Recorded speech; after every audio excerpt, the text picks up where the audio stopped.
بسم الله الرحمن الرحيم.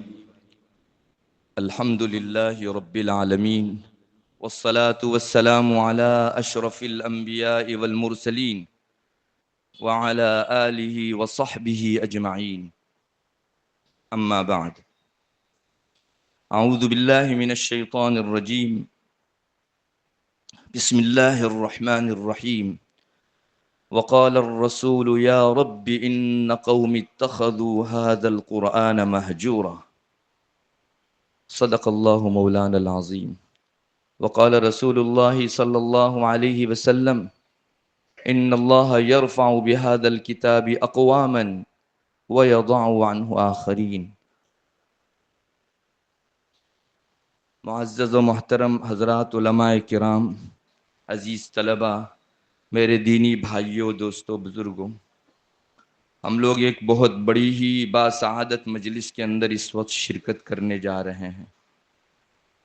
اللہ تبارک و تعالی کا کلام قدیم بچوں نے اپنے سینوں میں محفوظ کیا۔ یہ ایک بہت ہی خوشی کا، مسرت کا اور اللہ تبارک و تعالیٰ کی خوشنودی حاصل کرنے کا موقع ہے۔ قرآن کریم ہمارے بیچ اللہ تعالیٰ نے اتارا۔ نبی اکرم صلی اللہ علیہ وسلم نے اپنی حدیث پاک میں قرآن کریم کو اللہ کی مضبوط رسی فرمایا۔ جیسے ایک انسان کسی چھت پر سے لٹک رہا تو اس کے ہاتھ میں جتنی مضبوط سے مضبوط ڈوری ہوگی وہ اتنا ہی زیادہ اپنے آپ کو محفوظ رکھ پائے گا۔ قرآن کریم ایسی ہی ایک رسی ہے۔ اس وقت دنیا کے اندر مختلف قسم کے فتن، شرور، برائیاں پائی جا رہی ہیں۔ ان کے بیچ کسی مسلمان کا رہنا، کسی انسان کا رہنا ایسا ہے جیسے آسمان سے لٹکنے والا انسان۔ جیسے آسمان سے لٹکنے والا کوئی انسان مضبوط رسے کو تھامے رہتا ہے، اس طرح اگر دنیا میں فتنے اور شرور کے بیچ تم کو صحیح سالم اور حفاظت کے ساتھ باہر آنا ہے تو قرآن کریم کی مضبوط رسی اپنے ہاتھوں سے تھامنی پڑے گی۔ ہم لوگ روزانہ نماز کے اندر اللہ تبارک و تعالیٰ سے ایک خاص دعا مانگتے ہیں۔ کوئی نماز، کوئی رکعت خالی نہیں جس میں اللہ ہم سے یہ نہ منگواتا ہو۔ ہم کہتے ہیں اہدنا الصراط المستقیم، اے اللہ ہم کو سیدھا راستہ دکھلا۔ آپ نے کبھی سوچا سیدھا راستہ کون سا؟ ویسے خود اللہ تبارک و تعالیٰ آگے فرما رہے ہیں صراط الذین انعمت علیہم غیر المغضوب علیہم ولا الضالین۔ سیدھا راستہ وہ جو ان لوگوں کا راستہ ہے جن پر اے اللہ آپ نے انعام فرمایا، اور سب سے بڑا انعام اللہ کا نبوت و رسالت کا ہے۔ اس لیے انبیاء اور رسولوں کا جو راستہ ہے، اللہ ہم تجھ سے یہ راستہ چاہتے ہیں، غیر المغضوب علیہم ولا الضالین۔ یہ یہود اور نصرانی لوگ جو ہیں ان کا راستہ اللہ ہم نہیں چاہتے۔ ان راستوں سے محفوظ رکھ اور رسولوں کے راستے پر ہم کو چلا۔ رسول کون سے راستے پر چلتے تھے؟ حضرت محمد الرسول اللہ صلی اللہ علیہ وسلم کو اللہ تبارک و تعالیٰ نے پوری انسانیت کے لیے آئیڈیل بنا کر اتارا۔ آپ کا آخر وہ کون سا راستہ تھا جس کو ہم سے منگوایا جا رہا ہے؟ خود آپ صلی اللہ علیہ وسلم نے ایک ارشاد کے اندر فرمایا قرآن کریم هو الصراط المستقیم، یہ قرآن کریم ہی صراط مستقیم ہے جس سے ہر بندہ، بندی اور جتنے بھی مکلف ہیں، بچے نماز پڑھتے ہیں وہ بھی اپنی نماز کے اندر اللہ تعالیٰ سے یہ مانگتے ہیں۔ معلوم ہوا کہ جو آدمی قرآنی ڈگر پر آ گیا سمجھو وہ سیدھے راستے کے اوپر قدم رکھ چکا، اور جیسے ہر سیدھے راستے کی اپنی سیدھی منزل ہوتی ہے، قرآن کریم کے راستے پر قدم رکھنے کی منزل جنت ہے۔ نبی اکرم صلی اللہ علیہ وسلم نے حضرات صحابہ کا قرآن کریم کے حوالے سے ایک خاص مزاج بنایا۔ ان کے دلوں میں قرآن کی اتنی عظمت اتری ہوئی تھی کہ وہ اپنی زندگی کی ساری چیزوں سے کمپرومائز کرنے تیار تھے، مگر ایک قرآن کریم کے حکم کی بابت معمولی سا کمپرومائز کرنے تیار نہیں ہوتے تھے۔ حضرت ابو بکر صدیق رضی اللہ تعالی عنہ، ان کے دور خلافت کے اندر آپ بھی جانتے ہوں گے بہت سارے لوگوں نے سر ابھارا، بعض قومیں یہ کہہ کر اسلام سے خارج ہونا چاہتی تھی کہ ہم لوگ محمد صلی اللہ علیہ وسلم دنیا میں نہیں رہے تو اب زکوٰۃ نہیں دیں گے، چونکہ اللہ نے قرآن میں فرمایا تھا خذ من اموالہم صدقۃ تطہرہم وتزکیہم بہا وصلی علیہم، محمد ان سے زکوٰۃ وصول کرو، لو ان کو دعا دو، آپ کی دعائیں ان کے لیے باعث سکون ہے۔ جب آپ نہیں رہے، آپ کی دعا نہیں رہی، تو اب ہماری زکوٰۃ بھی نہیں۔ ایک بڑی جماعت نے، خلقت نے زکوٰۃ دینے سے انکار کر دیا۔ اس وقت صحابہ میں یہ تھا کہ چلو زکوٰۃ نہیں دیتے، کم سے کم مومن تو ہیں، ان سے لڑائی نہیں لڑی جانی چاہیے۔ حضرت عمر رضی اللہ تعالیٰ عنہ کا بھی یہی اوپینین تھا، مگر حضرت ابو بکر صدیق رضی اللہ تعالیٰ عنہ ڈٹ گئے۔ انہوں نے فرمایا نہیں، کر رسول اللہ صلی اللہ علیہ وسلم کے زمانے میں کوئی ایک رسی دیتا تھا، آج اگر اتنا بھی کوئی منع کرے گا تو میں لڑوں گا اس سے۔ حضرت عمر رضی اللہ تعالی عنہ نے وہ حدیث بھی پیش کی کہ رسول اللہ صلی اللہ علیہ وسلم نے فرمایا جس نے لا الہ الا اللہ کہہ دیا، اس کی جان، اس کا مال، اس کی عزت میری طرف سے محفوظ۔ تو یہ لوگ کم سے کم لا الہ الا اللہ تو کہنے والے ہیں، ان کے خلاف لڑائی کیسے ہو سکتی ہے؟ حضرت ابو بکر رضی اللہ تعالیٰ عنہ اپنے اس انڈیے پر، اوپینین پر مضبوطی سے جمے رہے۔ بعد میں حضرت عمر رضی اللہ تعالیٰ عنہ فرمانے لگے کہ جس ذات نے ابو بکر کا سینہ کھول دیا تھا، اس نے میرا بھی سینہ کھول دیا کہ نہیں، ان سے قتال ہی ہونا چاہیے۔ وہ در حقیقت قرآن کریم کی بعض آیتوں کی روشنی میں حضرت ابو بکر یہ دیکھ رہے تھے کہ یہ مومن ہی باقی نہیں رہے، جو زکوٰۃ کی فرضیت کا انکار کر دے وہ مومن باقی ہی نہیں ہے۔ وَوَيْلٌ لِّلْمُشْرِكِينَ الَّذِينَ لَا يُؤْتُونَ الزَّكَاةَ وَهُمْ بِالْآخِرَةِ هُمْ كَافِرُونَ، جو لوگ مشرک ہیں ان کے لیے ہلاکت ہو، جو لوگ زکوٰۃ نہیں دیتے اور آخرت کا بھی انکار کرتے ہیں۔ بالآخر حضرت ابو بکر صدیق رضی اللہ تعالیٰ عنہ کے اس اوپینین پر صحابہ سب جمع ہوئے۔ اس وقت حضرت ابو بکر رضی اللہ تعالیٰ عنہ نے ایک جملہ چھوٹا سا، بہت مختصر ہے لیکن ایمانی اور روحانی اسپرٹ سے لبریز ہے، ارشاد فرمایا تھا اَيُنْقَصُ الدِّينُ وَأَنَا حَيٌّ، میرے جیتے جی یہ ہو ہی نہیں سکتا کہ دین میں تھوڑی سی بھی کمی آوے۔ یہ کیا ہو گیا کہ نماز پڑھیں گے زکوٰۃ نہیں دیں گے؟ نماز اور زکوٰۃ یہ دونوں ساتھی ہیں، ایک گیا تو دوسرا بھی چلا جاوے گا۔ تو حضرت ابو بکر رضی اللہ تعالیٰ عنہ کا یہ مختصر سا ٹکڑا اَيُنْقَصُ الدِّينُ وَأَنَا حَيٌّ، ان کے درون میں قرآن اور شریعت کے حوالے سے کتنی مضبوطی تھی اس کا پتہ دینے والی چیز۔ ہم کمپرومائز کے لیے تیار نہیں ہیں۔ رسول اللہ صلی اللہ علیہ وسلم نے اپنی زندگی اور حیات طیبہ کے اندر لوگوں میں ایک زکوٰۃ کا ماحول قائم فرمایا تھا، وہ اگر پگھلتا ہے تو ہم اس کو بحال کرنے کے لیے جنگ کریں گے۔ خلاصہ یہی نکلا کہ قرآن کریم کے ساتھ حضرات صحابہ کی بہت زبردست وابستگی تھی، اور یہ آپ صلی اللہ علیہ وسلم کی ایک تربیت خاص کا اثر تھا، جس کی وجہ سے صحابہ اپنے سینے سے لگائے رکھتے تھے قرآن کریم کو۔ کوئی موقع، کوئی دقیقہ ایسا نہیں آنے دیتے جس میں قرآن کے کسی حکم سے کمپرومائز کرنا پڑتا ہو۔ اور بات یہی ہے، یہاں دو حکم ہیں، ایک تو قرآن کریم کو لو اور قرآن کریم کو چھوڑنے سے بچو۔ جیسے شریعت کے سارے ہی شعبوں کے اندر ڈبل حکم ہے، سچ بولو، جھوٹ چھوڑو، چوری چھوڑو، صدقہ دو، کسی کا مال زبردستی لو مت بلکہ اپنا مال خوشی سے دو، تواضع اختیار کرو، تکبر چھوڑو۔ سارے ہی شعبوں میں ہر سکے کی دو بازویں ہیں۔ قرآن کریم کے حوالے سے بھی یہی بات ہے کہ ایک طرف قرآن کریم کو مضبوطی سے تھامو اور دوسری طرف قرآن کریم چھوڑنے والے لوگوں میں سے نہ بنو۔ ہم لوگ پہلی چیز کو تو اچھی طرح سمجھتے ہیں کہ قرآن کریم کو ہمیں لینا چاہیے، مگر قرآن کریم چھوڑنا نہیں چاہیے، اس پہلو کے اوپر کم نظر جا رہی ہے۔ اور اس وقت کا جو ماحول بنا ہوا ہے، بہت تشویش ہوتی ہے اس کو دیکھ کر کہ ہم لوگ کہیں اس جماعت میں سے نہ ہو جائے جن کے بارے میں یہ آیا ہے کہ یہ لوگ قرآن کریم کے تاریک ہیں۔ قرآن میں ایک سے زیادہ جگہوں کے اوپر ان لوگوں کا مستقل حال ذکر کیا گیا ہے جنہوں نے اللہ کی کتاب کو چھوڑ دیا۔ اپنے بیچ اللہ کی کتاب نبی کے واسطے سے اتری ہوئی دیکھنے کے باوجود وہ چھوڑ کر چلے گئے، اور ان کے حالات اس امت کے سامنے اسی لیے رکھے گئے کہ تم لوگ ایسے مت بننا۔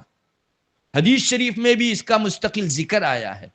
چنانچہ ایک جگہ قرآن کریم بنو اسرائیل کا یہودیوں کا تذکرہ کرتے ہوئے کہتا ہے وَلَمَّا جَاءَهُمْ رَسُولٌ مِّنْ عِنْدِ اللَّهِ مُصَدِّقٌ لِّمَا مَعَهُمْ نَبَذَ فَرِيقٌ مِّنَ الَّذِينَ أُوتُوا الْكِتَابَ كِتَابَ اللَّهِ وَرَاءَ ظُهُورِهِمْ كَأَنَّهُمْ لَا يَعْلَمُونَ.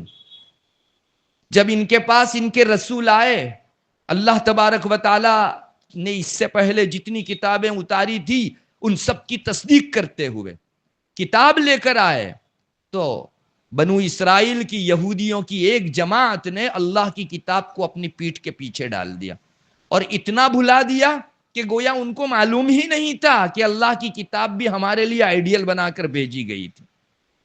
قرآن کریم یہ بنو اسرائیل اور یہودیوں کا قصہ ہمارے سامنے کیوں رکھتا؟ قرآن تاریخ بیان کرنے کی کتاب نہیں ہے کہ اس نے قصے ذکر کیے کہ فلاں سن میں یہ ہوا تھا، فلاں سن میں یہ ہوا تھا. آپ کو اگر کوئی سبق ملنے والا ہے تو قرآن ہسٹری ذکر کرے گا، ورنہ بہت ساری ہسٹری ایسی ہے کہ قرآن کریم نے لپیٹ کے رکھ دی. نبی اکرم صلی اللہ علیہ وسلم کی زبان رسالت سے بعض ایسے مخفی گوشے کھلے.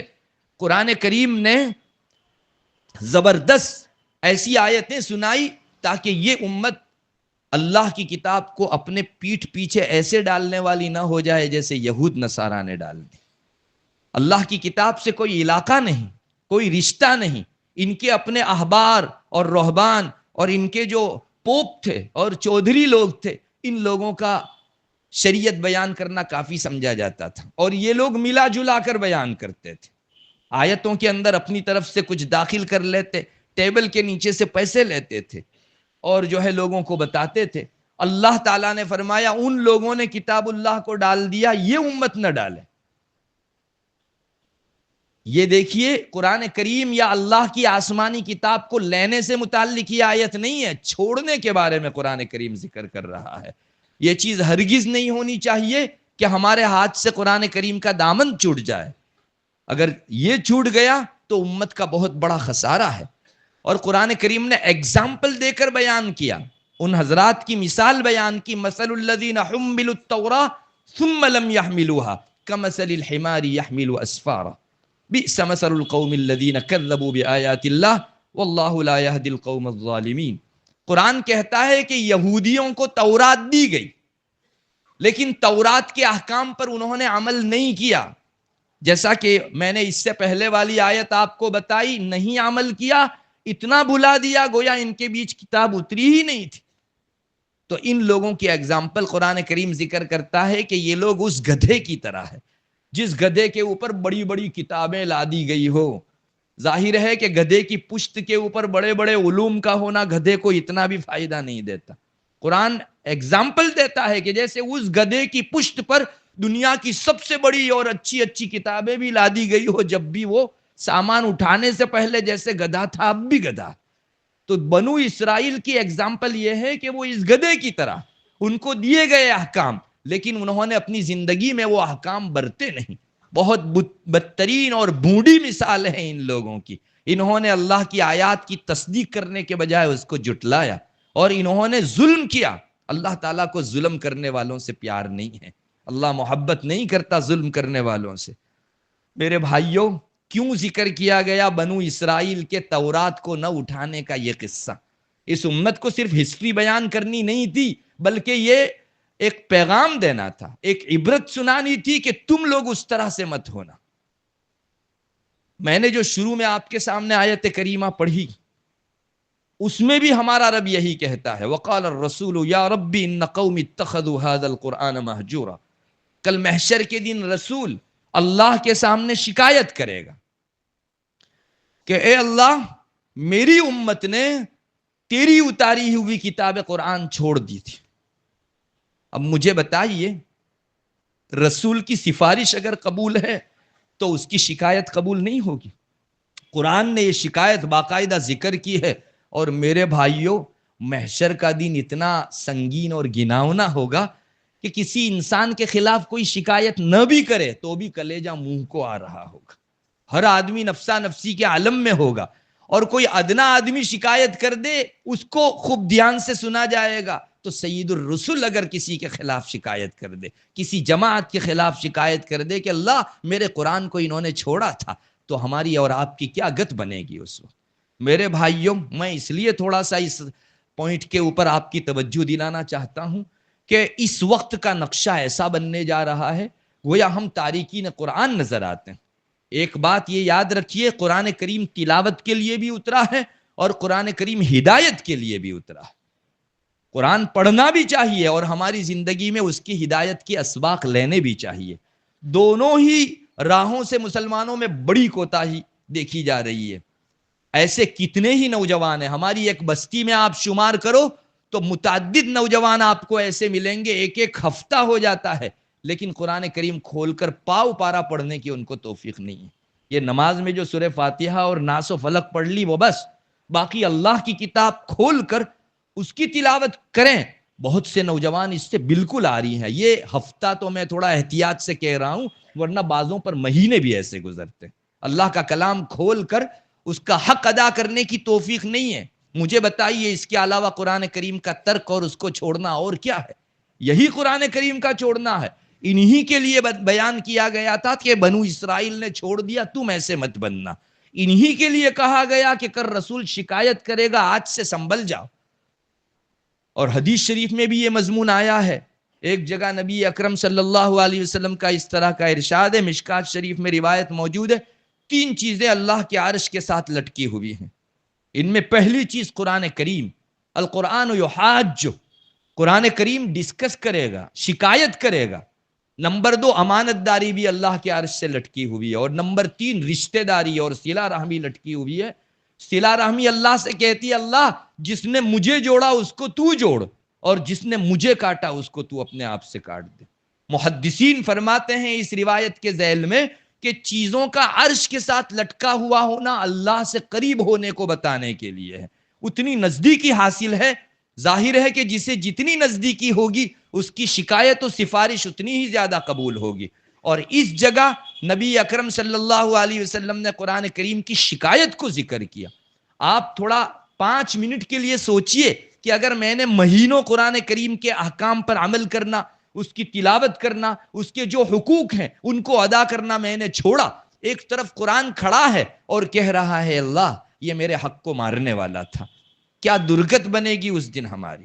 اور یہ خالی سنانے کے لیے حدیثیں اور قرآن کریم کی آیات نہیں اتری ہے، ایگزیکٹ یہ چیز ہونے والی. کل آنکھیں بند ہونے کے بعد محشر کے میدان کے اندر یہ سین اور یہ منظر دیکھے جانے ہیں کہ آدمی کھڑا ہے، قرآن شکایت کر رہا ہے. اللہ کے شاعر کو بھی شکایت کا موقع دیا جائے گا.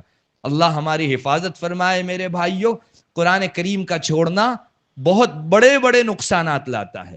ہمارے رب نے جس چیز سے وابستہ ہونے اور تعلق رکھنے کو کہا اس میں سرتا سر ہمارا فائدہ ہے، اور جس کے چھوڑنے سے بچنے کو کہا اس چیز سے بچنے ہی کے اندر ہمارا فائدہ، ورنہ بڑے بڑے خسارے ہیں، بہت بڑے بڑے نقصانات ہیں. کہتے ہیں کہ قرآن کریم کو چھوڑنے کی بنیاد پر سب سے بنیادی جو انسان کو نقصان ہوتا ہے وہ دل میں سختی آ جاتی، قساوت پیدا ہو جاتی ہے. یاد رکھو مومن کا دل نرم ہے اور کفار کا دل سخت ہے.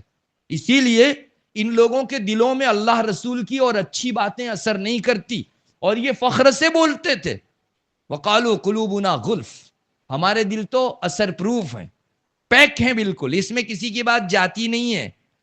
قرآن کریم نے اس کو نہایت ہی برے انداز میں کہ ان حضرات کی طرف سے یہ جملہ نہیں کہا جانا چاہیے، اس عنوان سے شکایت برے لہجے میں ذکر کیا ہے. ارے تمہارے دل پر اللہ کا کلام اثر کرے یہ خوبی ہے، اور اس کے اثر کرنے سے تم محفوظ رہو یہ تمہاری خامی ہے. لیکن یہ حضرات اسی خامی کو خوبی کی شکل میں دیکھتے تھے. قرآن کریم نے شکایت کی کون سی خوبی ہو گئی تمہارے اندر، تم قرآن سے اثر نہیں لے پاتے، رونا چاہیے، دھونا چاہیے تم کو. میرے بھائیوں، اگر قرآن کریم کی آیات کا اثر ہمارے دل کے اوپر ہوتا ہے تو وہ اسی دل کی نرمی کی بنیاد پر ہوتا ہے. قرآن کی تاثیر بھی ہے نرمی پیدا کرنا، اور قرآن کے اثر کے لیے نرمی پہلے سے ہونا بھی ضروری ہے. دونوں چیزیں بیک وقت چاہیے. آپ کا دل نرم ہو قرآن کریم اس میں اترے گا، اور قرآن کریم اترے گا آپ کے دل کی سختیاں جو منتشر ہوگی وہ ختم ہوگی. دونوں چیزیں قرآن کریم ذکر کرتا ہے. بس سب سے بنیادی نقصان جو ہو رہا ہے وہ ماننے کا جذبہ ختم ہو جاتا ہے. قساوت کا آنا اس کا مطلب یہ ہے کہ دل میں کوئی چیز اترتی نہیں ہے. یہودیوں کے بارے میں قرآن کریم ذکر کرتا ہے ثم قست قلوبکم من بعد ذلک فہی کالحجارۃ او اشد قسوہ، پھر ان یہودیوں کے دل سخت ہو گئے. چنانچہ پتھر کتنا سخت ہوتا ہے، آپ اس پر جتنا بھی پانی ڈالو، کبھی پتھر نے پانی پیا ہے؟ زمین پر ڈالو، چند قطرے ڈالو، وہ اپنے سینے میں بسا لے گا پانی کو، لیکن پتھر پر جتنا بھی ڈالو کبھی وہ چوسے گا نہیں. اور اس سے زیادہ سخت جیسے لوہا ہے، آپ نے کبھی دیکھا کہ لوہے پر پانی ڈالا گیا ہو اور اندر جذب ہو گیا ہو؟ اللہ فرماتا ہے ان کے دل لوہے سے بھی زیادہ سخت ہو گئے. اللہ اکبر. دل کی قساوت یہ قرآن کریم کو چھوڑنے کے نتیجے میں انسان کو ملنے والی سزا ہے. چنانچہ یہ جو میں نے آیتیں ذکر کی، مثل الذین حملوا التوراۃ ثم لم يحملوها کمثل الحمار يحمل اسفارا، اس کے بعد قرآن کریم حضرت نبی کریم صلی اللہ علیہ وسلم سے کہتا ہے قل یا ایھا الذین ھادوا ان زعمتم انکم اولیاء للہ من دون الناس فتمنوا الموت ان کنتم صادقین ولا يتمنونه ابدا بما قدمت ایدیہم واللہ علیم بالظالمین. قرآن کہتا ہے محمد ان یہودیوں ان میں اعلان کر دو، یہودیوں ہی میں، اے یہودیوں اگر تم اللہ کے دوست ہو جیسا کہ تمہارا دعویٰ ہے، اللہ کے چہیتے ہو، اللہ کے پیارے ہو، تو چلو موت کی تمنا کر کے دکھا دو. سچے ہو تو تھوڑی دیر بول دو کہ اللہ ہم کو تجھ سے ملنا ہے، ہم کو موت دے دے. قرآن کسی قسم کے جواب کے انتظار کے بغیر فوراً کہتا ہے وَلَا يَتَمَنَّوْنَهُ أَبَدًا بِمَا قَدَّمَتْ أَيْدِيهِمْ. انہوں نے جو اللہ کو چھوڑ کر دنیا پکڑی اور مادیت سے محبت کی، یہ اتنا بڑا جرم وہاں بھیج دیا ہے کہ محمد ہمارا جواب سن لو، یہودی کی زبان سے کبھی ایک مرتبہ بھی نہیں سنو گے کہ جی ہم موت کی تمنا کرتے ہیں. علماء لکھتے ہیں کہ یہ اللہ سے ملنے سے بھاگنا اسی بنیاد پر ہوا کہ دلوں میں سختی آ گئی، ورنہ انسان کے دل میں نرمی ہو تو آخرت سے اس کو لو ہوتا ہے، آخرت سے محبت ہوتی ہے، اللہ سے ملنے کی ایک تمنا اور امنگ رہتی ہے انسان کے اندر.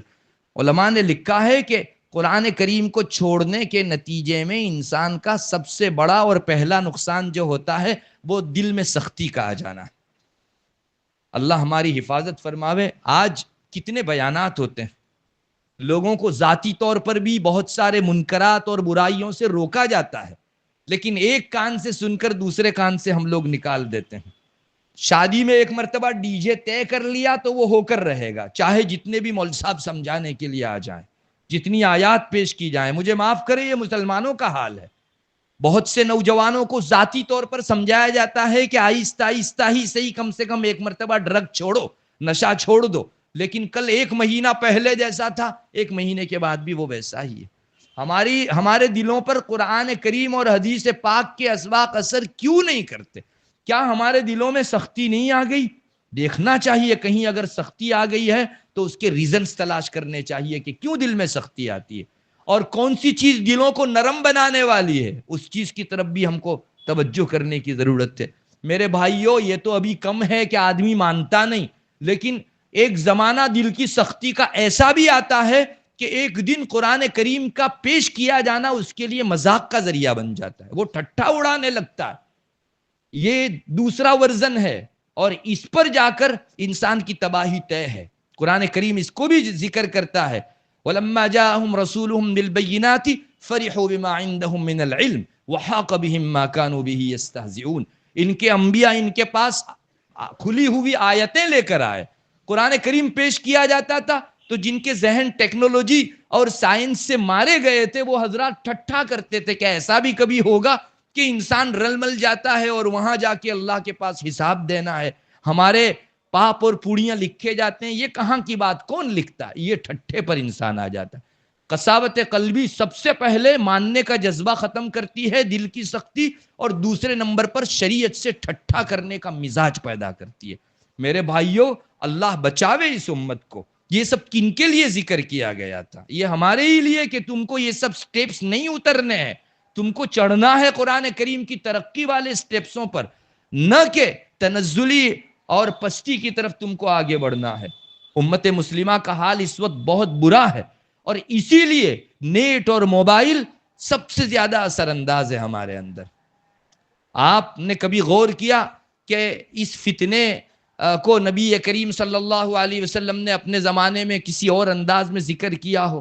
جی رہتی دنیا تک کے سارے فتنے قرآن و حدیث نے ذکر کیے ہیں، بعضوں کو اجمالی طور پر اور بعضوں کو تفصیلی طور پر. یہ نیٹ کا جو فتنہ ہے خامخواہ کے ریسرچ کا فتنہ ہے. بہت ساری چیزیں ہیں لیکن بنیادی جو نقطہ ہے اس میں خامخواہ کی ریسرچ ہے، بے جا ٹو خامخواہ کی تحقیقات تدقیقات ہوتی ہے. یہ فتنہ غور و خوض کا ہے، اور نبی کریم صلی اللہ علیہ وسلم کے ارشادات میں اس بارے میں بھی ہم کو ملتا ہے. حارث اعور حضرت علی رضی اللہ تعالیٰ عنہ کے ایک شاگرد تھے. وہ کہتے ہیں ایک مرتبہ میں مسجد میں گیا، مسجد میں دیکھا تو لوگ حلقہ بنا کر خامخواہ کے ٹاپکس چھیڑے ہوئے تھے، خامخواہ کے بحث و مباحثہ میں پڑے ہوئے تھے، تحقیقات اور ریسرچ کے نام سے شریعت میں دخل دے رہے تھے. تو حارث اعور چونکے، انہوں نے کہا میں حضرت علی رضی اللہ تعالیٰ عنہ کے پاس دوڑا دوڑا گیا اور میں نے کہا حضرت مسجد کے اندر ایسے حلقے بنا کر خامخواہ کی جو ہے بحثیں کی جا رہی ہے، ڈسکسیں ہو رہی ہے، تبصرے ہو رہے ہیں، تجزیے ہو رہے ہیں. حضرت علی رضی اللہ تعالیٰ نے فرمایا کہ اچھا یہ چیز ہونے لگی، سنو میں نے تمہارے نبی کو یہ فرماتے ہوئے سنا ہے کہ آئندہ تمہارے درمیان فتنہ ہوگا. حضرت علی رضی اللہ عنہ فرماتے ہیں میں نے پوچھا حضرت اس فتنے سے بچاؤ کا سامان کیا؟ تو آپ صلی اللہ علیہ وسلم نے فرمایا القرآن الحکیم، قرآن کریم اس سے بچاؤ کا سامان ہوگا. آپ مجھے بتائیے نیٹ، موبائل اور ابھی اس کا اگلا ورژن آ رہا ہے اے آئی، ان سب کا خلاصہ آپ نکالو تو یہ ساری چیزیں خامخواہ کی تحقیقات ہیں. آپ کو اپنا جو فائدہ اٹھانا ہے اٹھائیے، شرائع اس سے کیوں معلوم کرتے ہو؟ دینیات کے سلسلے میں اس سے کیوں پوچھتے ہو؟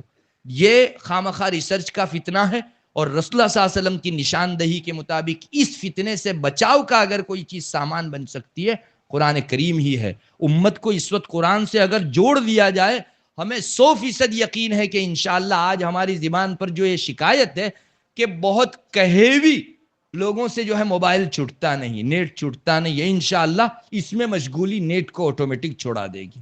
قرآن کریم کی تاثیر ہے، اور قساوت قلبی، دل کی سختی کی وجہ سے جو ہمارے اندر اثر قبول کرنے کا جذبہ اور مادہ ختم ہوا جا رہا ہے، انشاءاللہ قرآن کریم سے وابستگی کی بنیاد پر اس میں مضبوطی آئے گی، اور انسان قرآن کریم سے وابستہ ہو کر اپنے دل کے اندر نرمی محسوس کرے گا. قرآن ایک جگہ کہتا ہے الم یأن للذین آمنوا ان تخشع قلوبهم لذکر اللہ وما نزل من الحق ولا يكونوا كالذین اوتوا الكتاب من قبل فطال علیہم الامد فقست قلوبهم وکثیر منهم فاسقون. کیا لوگوں کے لیے وہ وقت نہیں آ گیا کہ ان کے دل جھک جائیں اللہ کی یاد کے لیے، اور اللہ نے جو اتارا اس کے لیے، اور وہ یہودیوں کی طرح نصرانیوں کی طرح نہ ہو جائیں جن کے دل لمبی لمبی امیدوں کی وجہ سے سخت ہو گئے. اور ان میں سے اکثر بلیک لسٹ کے لوگ ہیں، وَكَثِيرٌ مِّنْهُمْ فَاسِقُونَ، فاسق، فاجر، کافر، گنہگار اور اللہ تعالیٰ کے نافرمان بندے ہیں. پتہ چلا قرآن ذکر کرتا ہے کہ اللہ کی یاد اور اللہ کے قرآن کے لیے دلوں کے اندر نرمی پیدا ہوتی ہے. ایک جگہ قرآن ذکر کرتا ہے اللہ نزل احسن الحدیث کتابا متشابہا مثانی تقشعر منہ جلود الذین یخشون ربهم ثم تلین جلودهم وقلوبهم الى ذکر اللہ ذلک فضل اللہ یؤتیہ من یشاء. اللہ تبارک و تعالیٰ فرماتے ہیں کہ اللہ تعالیٰ نے قرآن کریم اتارا، سورہ فاتحہ اتاری، اس کی تاثیر سے ان کے چمڑوں کے اوپر کپ کپی طاری ہو جاتی ہے، وائبریٹ ہونے لگتے ہیں ان کے بدن، اور دلوں کے اندر ایک خاص قسم کی نرمی پیدا ہوتی ہے جو اللہ کی یاد کی طرف انسان کو مائل کرتی ہے. کس چیز کی تاثیر اس آیت کریمہ میں بیان کی جا رہی ہے؟ اللہ نے قرآن اتارا، سورہ فاتحہ اتاری، اس کی برکت سے دلوں کے اندر نرمی آتی ہے. ضرورت اس کی ہے کہ ہم لوگ قرآن کریم سے وابستگی اختیار کریں، تعلق قائم کریں. ہر نوجوان کم سے کم آدھا پارا، ایک پارا یومیہ روزانہ تلاوت کرنے والا ضرور ہو. ہمیں عزم کرنا چاہیے، ورنہ یہ چیز ایسی ہے جس نے پچھلی امتوں کو ڈبویا ہے، اور اللہ اس امت کی حفاظت فرماوے. اگر ہم کو اتنا زیادہ ڈرایا گیا کہ تم قرآن چھوڑنا مت، پھر بھی اسی جرم کے اگر ہم لوگ مرتکب بنے تو پھر اللہ ہی ہمارا محافظ ہے. میرے بھائیوں، آخرت کے لیے برا سامان مت کرو. رسول کی شکایت، قرآن کی شکایت کا اپنے آپ کو مورد نہ بناؤ. قرآن کریم کے حق کو ادا کرو، اللہ کی ناقدری مت کرو. اللہ کی کتاب کی ناقدری مت کر. وما قدر اللہ حق قدری, اللہ کا جیسا کی جیسی قدردانی ہونی چاہیے تھی لوگوں نے قدردانی نہیں کی. قرآن شکایت کرتا ہے اس چیز کی. ہمیں چاہیے کہ اس قسم کی مجلسوں سے ہم یہ عزم کریں کہ ہماری زندگیوں میں قرآن کریم تلاوت میں بھی رہے گا, اور ہدایت کے لیے بھی اگر کسی چیز کی ضرورت پڑی تو سوائے قرآن کے ہم کسی اور فارمولا کو ہاتھ نہیں لگائیں گے. ایک بات یاد رکھو, آج یہ بھی ہے کہ دنیا کے بہت سارے پلیٹ فارم دعوت دے رہے ہیں آپ کو, ہمارا فارمولا اختیار کرو, دنیا میں بڑی خوش عیشی کے ساتھ جیو گے اور نہایت ہی اچھی زندگی تمہاری گزرے گی. یاد رکھو, ایک آدمی قرآن کریم چھوڑ کر کسی کا فارمولا اگر اختیار کرے گا, اللہ جان بوجھ کر اس کو گمراہ کر دیں گے. حدیث شریف میں ہے, من ابتغى الهدى بغیرہ اضلہ اللہ. یہ اسی حدیث شریف کا ٹکڑا ہے. جو قرآن سے ہٹ کر کسی اور فارمولا میں اپنی کامیابی اور بامرادی ڈھونڈنے گیا, اللہ اس کو قصدن عمدن گمراہی کی گھاٹی کے اندر ڈال دے گا. ہے میری کتاب میں نے اتاری اس بنیاد پر تاکہ تمہاری رہنمائی ہو, اور تم کو اس کے علاوہ دوسرے فارمولاز کے اندر اور دوسرے لوگوں کے اصول اور دستوروں کے اندر ہدایت نظر آ رہی ہے, اللہ تعالیٰ گمراہ کر دیں گے.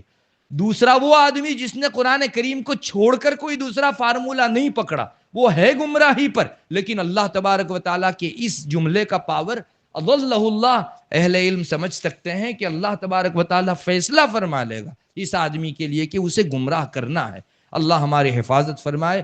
میرے بھائیوں, دنیا میں کسی جگہ ہمارے رب کے کلام کی طرح کا کوئی فارمولا نہیں ہے.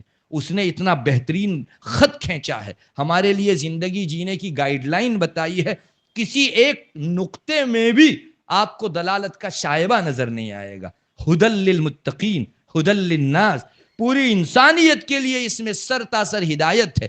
جیسے ان دنیا والوں کی کتابوں کے اندر آپ کو اچھائی ڈھونڈنی ہو تو محنت کرنی پڑے, قرآن کریم میں آپ پوری محنت لگا دو گے کہیں دلالت و گمراہی نظر نہیں آئے گی, چونکہ وہ سر تاثر ہدایت ہے. اللہ تبارک و تعالیٰ نے اس کو ہدایت ہی کے لیے بھیجا ہے. کبھی ایسا نہیں ہوا کہ کسی نے قرآن کریم کی کسی آیت کو اپنا آئیڈیل بنایا, اس کو فالو کیا اور وہ گمراہی کی منزل کے اوپر پہنچا ہو. ضرورت اس کی ہے کہ ہم لوگ ایسی مجلسوں کے اندر پکا عزم کریں کہ کل تک اللہ کی کتاب چھوڑ کر ہم نے بہت کچھ بھگتا ہے, اور اللہ تعالیٰ آئندہ جو دوسرا ورژن ہے اس سے ہماری حفاظت فرماوے. ورنہ یہ ریلا اگر اور پاؤں تلے آیا, اللہ نہ کرے ایسے نوجوان مسلمان نہ دکھائی دیں جن کے سامنے قرآن پڑھا جائے تو وہ ٹھٹھا کریں اور وہ اس سے مذاق کرے. قرآن نے کہا ہے یہ چیز ہو کر رہے گی, اللہ ہمیں ان میں سے نہ بنائے. ضرورت اس کی ہے قرآن کریم سے وابستگی ہم لوگ اختیار کریں. انشاءاللہ قرآن کریم سے وابستگی دنیا آخرت دونوں جگہوں کے اوپر ہم کو کامیابی دلائے گی. میں نے جو رسول اللہ صلی اللہ علیہ وسلم کا ارشاد آپ کے سامنے پڑھ سنایا, اس میں بھی آپ یہی فرماتے ہیں کہ اللہ تعالیٰ اس کتاب مقدس کے ذریعے سے بہت سارے لوگوں کو رفعت اور ہدایت اور قدر و منزلت بخشتا ہے, اور بہت سارے لوگوں کو پست کرتا ہے. قرآن چھوڑا وہ پست ہوا, اور قرآن کریم کو جس نے اختیار کیا وہ سربلند ہوا. ماشاءاللہ آپ کے یہاں یہ اچھا سلسلہ قائم ہے, اور 17 بچے ایک بڑی تعداد کہلاتی ہے. ماں باپ نے ان کو قرآن کریم حفظ کرنے کے لیے اپنے مشغول اوقات میں سے فارغ کر کے یہاں بھیجا. بہت بڑی چیز ہے. اللہ اس سلسلے کو مزید دراز فرمائے, اور جن بچوں نے تکمیل کی ان بچوں کو بھی مزید حوصلہ بخشے اللہ تعالیٰ. مجھے اس وقت ان حافظ ہونے والے طلبہ اور ان کے والیان کی خدمت میں ایک درخواست کرنی ہے. وہ یہ ہے کہ ہمارے یہاں حفظ کی تکمیل کو معراج سمجھا جا رہا ہے. حفظ ہو گیا یعنی سارے علوم کا وہ حامل ہو گیا, سارے علوم کا مورد بن گیا. یہ بہت بڑی غلطی ہے. یاد رکھو, صرف حفظ پر تکمیل کرنے کی وجہ سے اور عالمیت میں اللہ کے دین کو کتاب کو سمجھنے میں داخل نہ ہونے کی وجہ سے بڑا اندیشہ ہے آئندہ. رسول اللہ صلی اللہ علیہ وسلم نے حضرت عبداللہ ابن مسعود رضی اللہ تعالیٰ عنہ کی ایک موطا کے اندر تفصیلی روایت ہے. آپ 2 زمانہ ذکر کیا انہوں نے. ایک زمانہ جو رسول اللہ صلی اللہ علیہ وسلم کا تھا, اس زمانے کے اندر جو خوبیاں تھیں وہ بھی حضرت ابن مسعود نے ذکر کی, اور آئندہ ایک زمانہ آنا ہے جس میں یہ خوبیاں اٹھ جائے گی اور برائیاں آئے گی, ان کا تذکرہ ہے. وہاں خوبیوں کا ذکر کرتے ہوئے حضرت عبداللہ ابن مسعود فرماتے ہیں کہ ایک شخص تھا سامنے بیٹھا ہوا, اس کو ابن مسعود فرما رہے تھے کہ تم آج ایسے زمانے میں ہو کثرت فقہاؤکم وقلت قراؤکم، آج تمہارے صرف قرآن پڑھنے کی حد تک رہنے والے لوگ کم ہیں لیکن سمجھنے والے زیادہ ہیں۔ قرآن سمجھنے والا کون ہے؟ مولوی ہے۔ فرمایا کہ قلت قراؤکم وکثرت فقہاؤکم، آئندہ ایک زمانہ ایسا آئے گا کثرت قراؤکم وقلت فقہاؤکم، تمہارے دین کے سمجھنے والے کم ہو جائیں گے اور پڑھنے والے زیادہ ہوں گے۔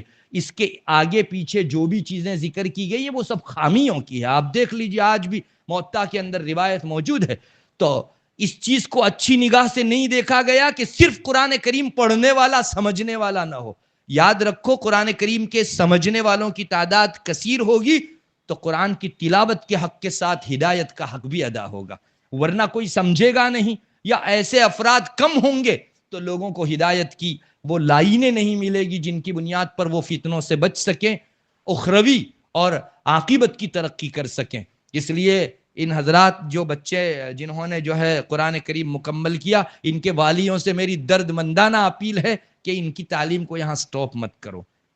سورت سے ماشاءاللہ پچھلے 20 سال تھوڑا اوپر چلے جاؤ، 15 سال پہلے چلے جاؤ، ایک بڑی کھیپ مولویوں کی جو ہے یہاں پڑھنے کے لیے مدارس میں جایا کرتی تھی، لیکن اب وہ بڑی تشویشناک حد تک گھٹاوا آیا ہے اس کے اندر۔ دیکھ لیجئے ساری ہی جگہوں کے اوپر یہ پرابلم ہے کہ علم دین کو سمجھنے کے لیے جانے والے لوگوں کی تعداد کم ہے۔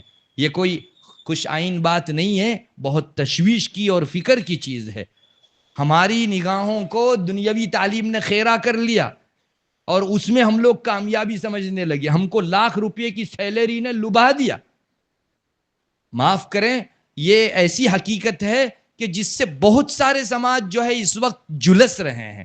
اللہ کرے یہ سلسلہ مزید آگے نہ بڑھے، ان کو علم دین بھی سکھاؤ، قرآن کریم کیا کہتا ہے، اس کا معنی کیا ہے، حدیث شریف میں رسول اللہ صلی اللہ علیہ وسلم نے کیا تعلیمات دی ہیں، ان کے لیے بھی ان کو فارغ کرو۔ اللہ تبارک و تعالی علماء کی کثرت کی بنیاد پر اس بستی پر رحم فرمائیں گے۔ بعض روایتوں میں اس طرح کی چیزیں بھی ملتی ہے کہ اللہ کبھی کسی بستی کے لیے عذاب کا ارادہ کر چکا ہوتا ہے لیکن اپنے دین کی خدمت کرنے والوں کو دیکھ کر اپنا ارادہ عذاب ٹال دیتا ہے۔ اللہ کرے اس چیز کو ہم لوگ سمجھیں اس وقت سے پہلے جب سر سے پانی اونچا ہو جائے اور ہمارے بس میں بھی چیز نہ رہے۔ اس لیے ہم کو زیادہ سے زیادہ اپنی ذاتی حد تک بھی قرآن سے وابستگی چاہیے، اور ہماری اولاد کی تعلیم تربیت کے حوالے سے بھی ان کو قرآن کریم میں اور دینی تعلیم کے اندر مشغول کرنے کا ہم لوگ سوچیں۔ میں پھر سے مبارکبادی دیتا ہوں یہاں کے ذمہ داروں کو بھی اور ان بچوں کو بھی اور ان کے والیان کو بھی۔ اللہ تبارک و تعالیٰ نے ان کے سینے کو جس طرح سے الفاظ قرآنی سے معمول کیا، اللہ تعالیٰ معارف قرآنیہ سے بھی ان کے دلوں کو آباد رکھے۔ اور ان بچوں سے بھی درخواست کروں گا کہ آپ بھی اپنا حوصلہ بنا لیں، آپ اپنا جو 10 تک پڑھنا ہے وہ پڑھو اور پھر عالمیت کے اندر آپ بچے داخلہ لو، ضرورت اس کی ہے۔ اللہ تعالیٰ اپنے دین کے لیے وقت فارغ کرنے والے کو کبھی ضائع نہیں کرتا، اس کا وعدہ ہے، اور اللہ تبارک و تعالیٰ نے آج تک دستور یہی رکھا ہے۔ قرآن کریم جہاں اخروی بہت ساری فضیلتیں لاتا ہے، دنیا کے اندر بھی اللہ تعالیٰ خوشحالی عطا فرماتے ہیں۔ اللہ تبارک و تعالیٰ ہمیں توفیق عطا فرماوے۔ وآخر دعوانا الحمدللہ۔